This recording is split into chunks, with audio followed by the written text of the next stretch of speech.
नमस्कार, हॅलो, कसे आहात सगळे? हा व्हिडिओ मी त्या लोकांच्यासाठी बनवला आहे, जे लोक नेहमी आपली तुलना कोणाशी तरी सारखी करत असतात.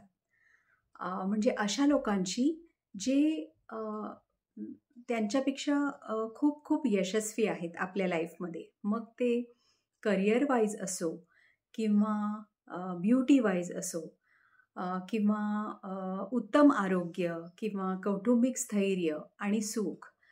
तर तुलना करत असतात आणि करत करत मग ते कॉम्पिटिशन करायला लागतात. कॉम्पीट करत करत मनातल्या मनात ते लोक हेवा करतात आणि हेवा करत करत मग तिरस्कार करायला लागतात. तर यामुळं काय होतं, खूप वर्षापासून चालत आलेली घट्ट मैत्री किंवा नाती यामध्ये दरार येते. तर आज मी थोडंसं ह्याबद्दल बोलणार आहे. आपल्या सगळ्यांचं आयुष्य वेगवेगळं आहे की नाही? म्हणजे आपले गोल्स वेगळे आहेत, आपले प्रायोरिटीज वेगळे आहेत, आपले कमिटमेंट्स वेगळे आहेत, आपले चॅलेंजेस वेगळे आहेत आणि आपले अचीवमेंट्सही आहेतच की, जे आपण आपल्या स्वकष्टाने कमावलेले आहेत की नाही?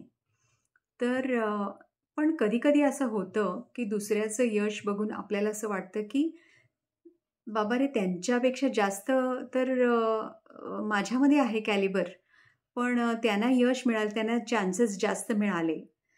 त्यांना जास्त यश मिळालं. ते खूप आपल्यापेक्षा खूप जास्त ते सक्सेसफुल झाले, असं आपल्याला वाटतं. पण ऐसा नहीं है. See everything comes with a price. त्यांना मिळालेलं यश, त्याच्यामागे खूप खूप खूप सारी मेहनत आहे, खूप सारा सॅक्रिफाईस आहे मोस्ट इम्पॉर्टंटली. आणि टाईम मॅनेजमेंट आहे, कमिटमेंट आहे, फोकस आहे, क्लॅरिटी आहे त्यांना, की त्यांना लाईफमध्ये काय हवं आहे आणि काय नको आहे. आपल्यासारखं ते फालतूमे मल्टीटास्किंग आणि मल्टी टॅलेंटेड व्हायला जात नाही. आपल्या ध्येयाशी हे लोकं खूप कमिटेड असतात. त्यांना माहिती असतं की किती वेळ कुठे द्यायचा, राईट? सो त्यांच्या लाईफमध्ये त्यांना जे यश मिळाले ते तुम्हाला जर हवं असेल, तर ते पॅकेज एक्सेप्ट करायची आपली तयारी आहे का, हे आपण विचार करायला पाहिजे. सो नेक्स्ट टाईम जेव्हा तुम्हाला असं वाटेल की त्यांना आपल्यापेक्षा जास्त यश मिळते, जेव्हा तुम्ही कंपेअर करता त्यांच्याशी आणि कॉम्पीट करता, तेव्हा आय वुड सजेस्ट एक on a piece of paper तुम्ही आपल्या आयुष्यातल्या सगळ्या चांगल्या गोष्टी तुम्ही लिहून काढा. तुम्ही आपल्या आयुष्यातले blessings you just write down, असं 1 2 3 4.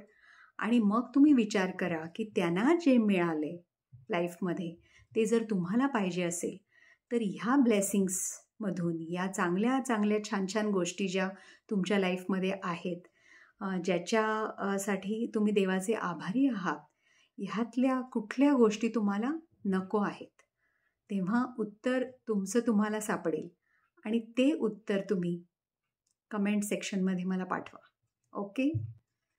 Thank you. Take care.